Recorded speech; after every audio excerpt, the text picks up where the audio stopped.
Hello everyone, আমি Rajshree and welcome back to my new vlog. তো সবাই কেমন আছো? আশা করি সবাই ভীষণ ভালো আছো। আর আমিও অনেক ভালো আছি। আর আমার আরও একটা নতুন ভ্লগে তোমাদের সবাইকে অনেক অনেক ভালোবাসা। তো দেখো, আজকে তোমাদের সাথে একটা নতুন ভ্লগ তো নিয়ে এসেছি। তো আমার আগের ভ্লগে তোমাদের সাথে শেয়ার করেছিলাম আমরা বাড়িতে সবাই মিলে করছি ছোটো মার জন্মদিন। তো সে কারণে সকাল সকাল উঠেই কিন্তু সব কাজবাজ কমপ্লিট করে এদিকে আমি স্নান করে নিয়েছিলাম।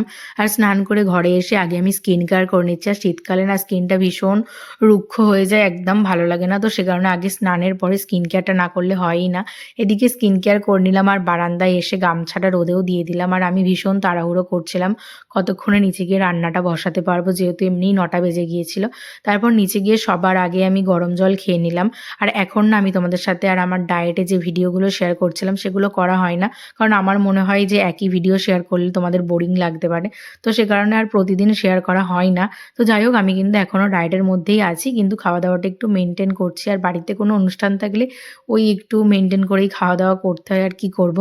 যাই হোক, আজকে ছিল তো ছোটো মার জন্মদিন। আর এদিকে স্নান করে নিচে চলে এসেছি। এসে কিন্তু রান্না বান্না বসিয়ে দিলাম। আর গতকাল রাত থেকেই আমি সব আনাজপত্র কুটে রেখে দিয়েছিলাম।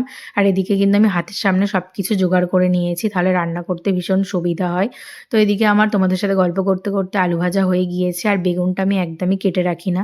আর বেগুনটা যদি আগে থেকে কেটে রাখি, বীজটা ভীষণ কেমন একটা বাজে দেখতে লাগে। তো সে কারণে বেগুনটা আমি কেটে রাখি না।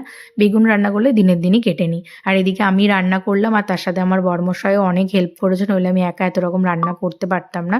তো করেছিলাম সব রকম আর কি, 5 রকমের ভাজাভাজি, তারপরে মোচা, ডাল, ফুলকপি, চিংড়ি, মাছ, চাটনি, পাঁপড়, মিষ্টি যা যা থাকে সবই। আর তারপর দুপুরবেলা ছোটো মাকে খেতে দিলাম। আর তারপর সবাই মিলে ছোটো মাকে একটু একটু করে পায়েস খাইয়ে দিল। আর এটা ছিল রাতের ভিডিও। তো সন্ধ্যাবেলায় আর কি জামাইবাবু চিকেনের দায়িত্বটা নিয়ে নিয়েছিল। আর জামাইবাবু চিকেনটা জাস্ট দারুণ রান্না করে, তো খেতে ভীষণ ভালো হয়। আমার বার্থডেতেও জামাইবাবু চিকেনটা রান্না করেছিল, সবাই খেয়ে খুব ভালো বলেছিল। আর এদিকে ছোটো মার জন্মদিনে রাত্রেবেলার মেনুতে হয়েছিল চিকেন আর লুচি। তো সে কারণে জামাইবাবু চিকেনটা করলো। আর সন্ধ্যাবেলা তারপর সবাই মিলে আর কি মশলা মুড়ি মাখানো হয়েছিল, তো সেটাই খাওয়া হয়েছিল। আমি ওই এক গাল মতোই খেয়েছিলাম। তো এখন সেইভাবে আর মুড়িই খাওয়া হয় না। 10 দিন পরে সেদিন একদিন খেয়েছিলাম মুড়ি।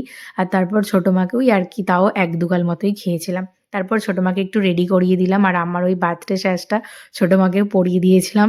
সবাই বলছিল পরা, তাহলে ছোটো মাকে আরও মডার্ন দেখতে লাগবে। তো ছোটো মাকে পরিয়ে দিয়েছিলাম, ভীষণ ভালো লাগছিলো। আর এটা ছিল ছোটো মার 1ম জন্মদিন। তো আমরা সবাই ভীষণ আনন্দ করেছি। আর ছোটো মারও ভীষণ ইচ্ছা ছিল যে বাদবাকি আর কি বাড়ির সবার মতো ওনারও বেশ একবার জন্মদিন হবে, তাহলে উনি ভীষণ হ্যাপি হবে। তো সে কারণে ছোটো মারও জন্মদিনটা করা হলো। তো মেনলি জামাইবাবুর ভীষণ ইচ্ছা ছিল ছোটো মার জন্মদিনটা করার, তো করেছিল। খুবই ভালো লেগেছে আর আমরা সবাই খুব এনজয় করেছি। আর এদিকে ছোটো মাকে এখন কেক কাটিংও করিয়ে দেওয়া হলো। আর তারপর রাতের ডিনারের জন্য আমি এদিকে লুচিটা মানে লুচিটাই ভাজা বাকি ছিল, তো সেটাই বেলে দিচ্ছিলাম। আর আমার বর ওদিকে ভেজে দিচ্ছিল। তো চলো তাহলে, এই ছিল আজকের জন্মদিনের সারাটা দিনের ব্লগ। তো কেমন লাগলো জানিও। দেখা হচ্ছে আবারও নেক্সট ব্লগে। ততক্ষণ সবাই খুব ভালো থেকো। টাটা।